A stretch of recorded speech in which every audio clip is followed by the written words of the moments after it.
আমরা খেয়ে দিয়ে আলহামদুলিল্লাহ যে বলি, এটা ফরজ না নফল? নফল। ভালো করে শোনেন, নফল। এই আলহামদুলিল্লাহ বলা হচ্ছে সুন্নাত, ফরজ নয়। কিন্তু 5 ওয়াক্ত নামাজ পড়ে শুকরিয়া আদায় করা ফরজ, সবচেয়ে গুরুত্বপূর্ণ ফরজ, তাওহীদ লা ইলাহা ইল্লাল্লাহর পরে।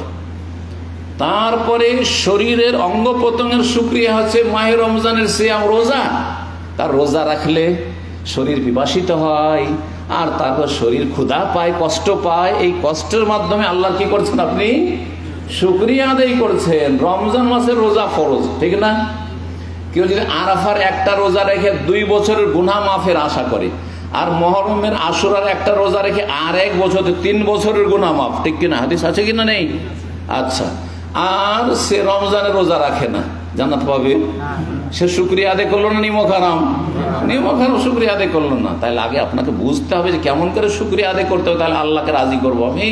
আর যথাযথ শুকরিয়া আদায় হবে। যেমন আপনি কোম্পানির বুঝেছেন যে আমি কোম্পানিকে কেমন করে সন্তুষ্ট রাখবো আমার কাজ দ্বারা, সুতরাং ডিউটিতে আপনি নিয়মিত আপনি হাজির হচ্ছেন, হ্যাঁ, লেট ফেট করেন না। আর 8 ঘন্টা ডিউটি করার পর আশা করছেন তা কি আছে যে দেখি যদি কোনো ওভারটাইমের সুযোগ আসে তাহলে নেব, ঠিক না?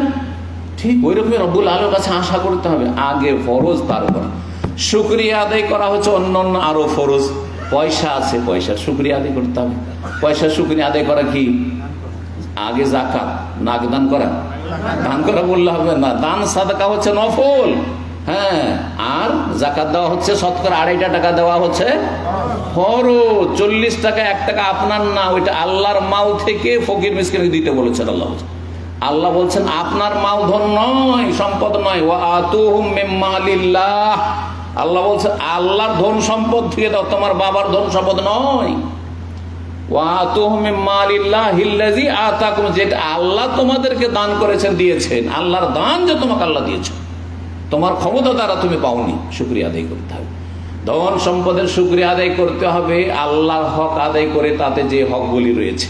আগে ফরজ, তারপরে বেশি বেশি দান সাদাকা। এই শুকরিয়া আদায় করলে আল্লাহ বাড়িয়ে দেবেন। তাহলে ধন সম্পদকে, হ্যাঁ, ধন সম্পদকে আল্লাহ বাড়াবেন কখন?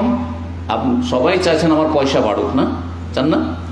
গ্রামে বাড়ি আছে একটা, এখন টাউনে বাড়ি করুন। টাউনে আছে, এখন ঢাকা সিটিতে আসবে, তাই না? টাউনে থাকতে ভালো লাগছে না, মেলার সুযোগ সুবিধা পাচ্ছি না, তাই না? সিটিতে আসবে, হ্যাঁ। আর আরব দেশে থেকে পোষাচ্ছে না, এখন উন্নত দেশে যাওয়া, হ্যাঁ, পাসপোর্টটা চেঞ্জ করবো, তাহলে আমার পাসপোর্টের মূল্যায়ন হবে। করছেন না? করছেন না? দুনিয়ার ক্ষেত্রে এত চিন্তা ভাবনা করছেন, তো দিনের ক্ষেত্রে আপনাকে চিন্তা ভাবনা করতে হবে না? আল্লাহ যেন তৌফিক দান করে, বোঝার তৌফিক দান করে। শুকরিয়া আদায় করতে হবে ইবাদত বন্দেগীর মাধ্যমে। শুকরিয়া আদায়, অন্তর থেকে শুকরিয়া আদায় করাটা কেমন করে হবে? কারণ এটা না বললে, শুধু শুনলেন যে অন্তর থেকে শুকরিয়া, কেমন করে তরিকা জানলেন? তরিকাটা তো জানতে হবে।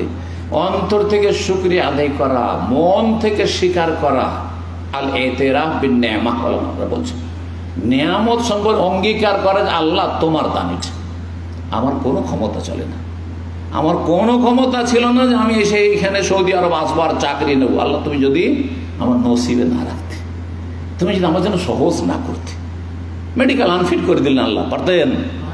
হ্যাঁ, বিভিন্ন সমস্যা হয়ে গেল, পারতেন না? পারতেন না। আপনি এইখানে এসে আনফিট অনেক হয়ে যায়, চলে আসছে এয়ারপোর্ট দিয়ে ঘুরিয়ে পড়িয়ে দিচ্ছে, আনফিট হয়ে গেল, কোনো একটা কিছু তার রিপোর্ট হয়ে গেল, আসলো আর সাথে সাথে চলে গেল। আল্লাহ আপনাকে রেখেছেন, আলহামদুলিল্লাহ, আল্লাহ শুকরিয়া আদায় করুন। জি, ফরজের মাধ্যমে আগে শুকরিয়া আদায় করতে হবে।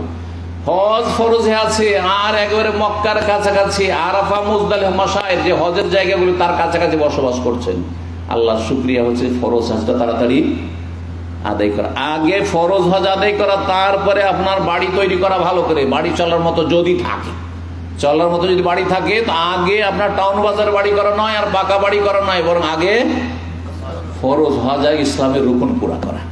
এইভাবে আপনাকে শুকরিয়া আদায় করতে হবে রব্বুল আলামিন।